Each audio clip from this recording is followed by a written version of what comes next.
اليوم في العاصمة المصرية القاهرة النادي الأهلي المصري يحقق فوز ب3 أهداف نظيفة على العين الإماراتي، هي في الدور الثاني ببطولة كأس القارات للأندية. بعد المباراة حصل النادي الأهلي على كأس ثلاثي، هو كأس أفريقيا وآسيا والمحيط الهادي. ألف مبروك للنادي الأهلي، ألف مبروك لكل محبي القلعة الحمراء كبير الأندية في جمهورية مصر العربية. يعني كأس أفريقيا وآسيا والمحيط الهادي، والله جبارين المصريين، جبارين جبارين.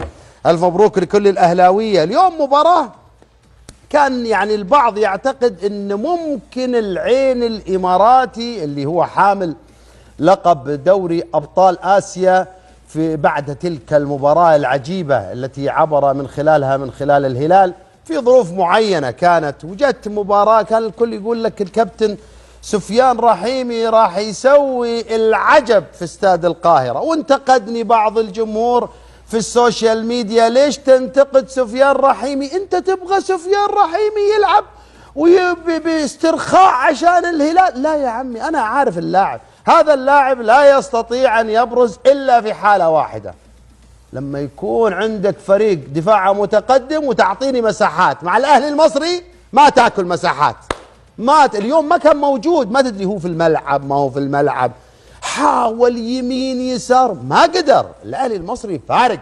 فارق كثير. يعني اليوم وانت تتفرج على المباراة ما تشوف إلا ايه ده ما في طاع 3 أهداف.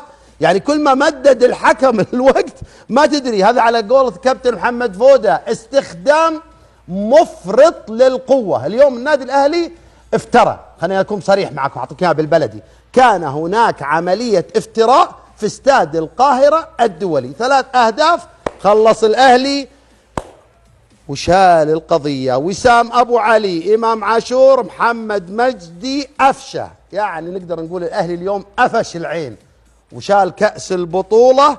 والأهلي فعلا ما له حل. يا أخي الأهلي ما له حل برا مصر، تبغى جوا مصر بعد يكون له حل بوجود 75,000 متفرج في مدرجات استاد القاهرة. فعلا كانت الدنيا ضيقة اليوم في استاد القاهرة، ضيقة، ما تشوف الا احمر باحمر، ارضيه حمراء، مدرجات حمراء، كانت ليله ملتهبه.